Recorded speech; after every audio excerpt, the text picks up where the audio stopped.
महर्षि में ही उपदेशामृत परमाराध्य संत सदगुरु महाराज की अमृत वाणी, संतों की विनयशीलता, बंदों गुरुपद कंद कृपा सिंधु नर रूप हरि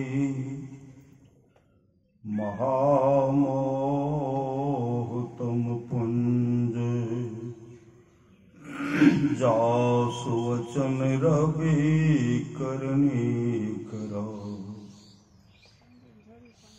प्यारे लोगों, इस विद्वान भक्त सभा को मैं प्रणाम करता हूँ। श्री सद्गुरु, इस विद्वान भक्त सभा को मैं प्रणाम करता हूँ। मेरे लिए जैसे ऊंची ऊंची बातें RDD महोदय ने कही है, वैसी ऊंची बातों का मैं पात्र नहीं हूँ। भारद्वाज मुनि व उनके तुल और कोई ऋषि मुनि हो या याज्ञवल्क्य की चरण धूल के लेने योग्य मैं नहीं हूँ। मुझे ऐसी ऊंची बात सुनकर बड़ी लज्जा लगती है। अगर कबीर साहब संसार में नहीं प्रकट होते तो अध्यात्म, ज्ञान और भक्ति मिलाकर वचन कहने वाले का शायद ही पता होता। गुरु नानक देव जी उसी तरह के, यानी कबीर साहब की ही तरह के एक बड़े प्रचारक थे, एक बड़े संत थे।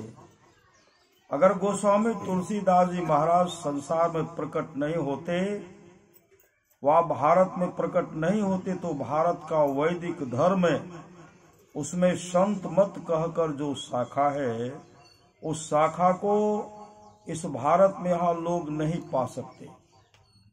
गोस्वामी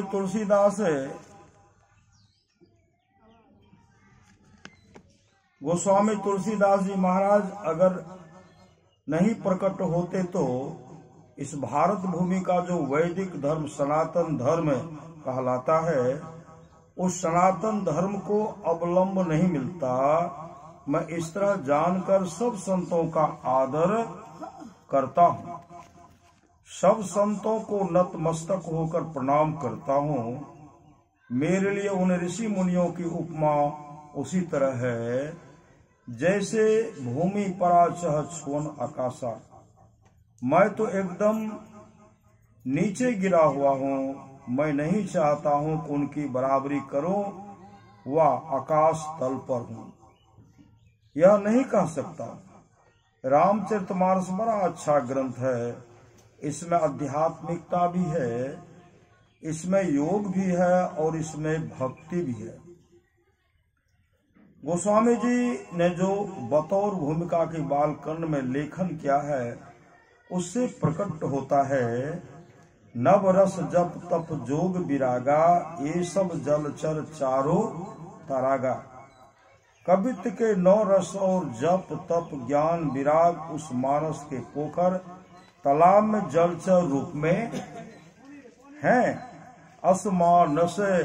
मानस चखु चाहे, भाई कवि बुद्धि विमल अवगाही।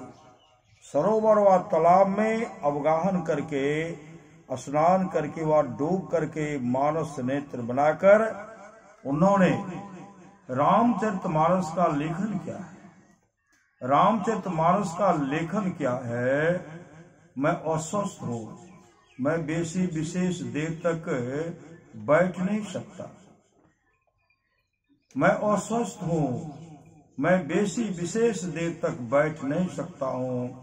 आपके दर्शन से जो मुझे पूर्ण लाभ हुए हैं, उनके लिए मैं आप लोगों का बहुत ऋणी हूँ। मुझको इस कसूर के लिए क्षमा कर दें कि मैं बेसी नहीं बैठकर, थोड़ी देर बैठकर यहाँ से आप लोगों के बीच से अपने वासे पर जाऊं। मुझे इस विद्वान भक्त मंडली को देखकर बड़ा सुख हुआ। परमात्मा से या भगवान राम से यह प्रार्थना करता हूँ कि आप लोगों की बुद्धि, भक्ति, भाव, ज्ञान, विराग आदि सब में रहे। यहाँ थोड़े काल रहने के कारण मुझसे जो यहाँ से जाने की ढिठाई हो रही है, उसको आप लोग कृपा करके क्षमा कर दें। एक बात और कहूंगा, वह बात यह है कि अगर गोस्वामी तुलसीदास जी महाराज नहीं होते, इस वैदिक धर्म में जो भक्ति, ज्ञान और विराग आदि हैं, नहीं रह पाते। राजनीति के संबंध में कहा जा सकता है कि राजनीति में बहुत बार बदलती है।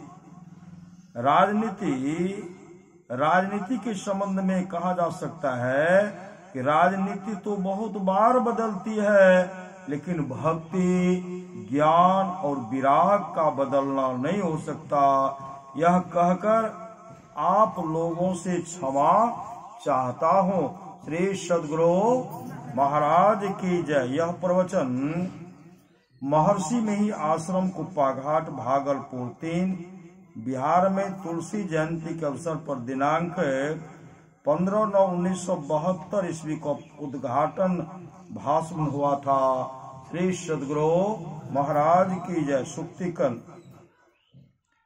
आसनात् शयनात् ध्यानात् भासात् सह भोजनात् संक्रामन्ति पापानि तेल बिंदुरी वाम भगसी।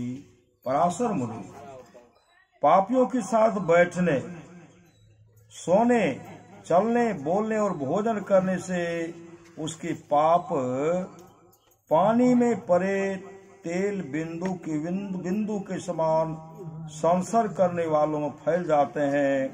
अतः अपवित्रों का संसर्ग क्या समझना चाहिए। श्री सद्गुरु महाराज की जय।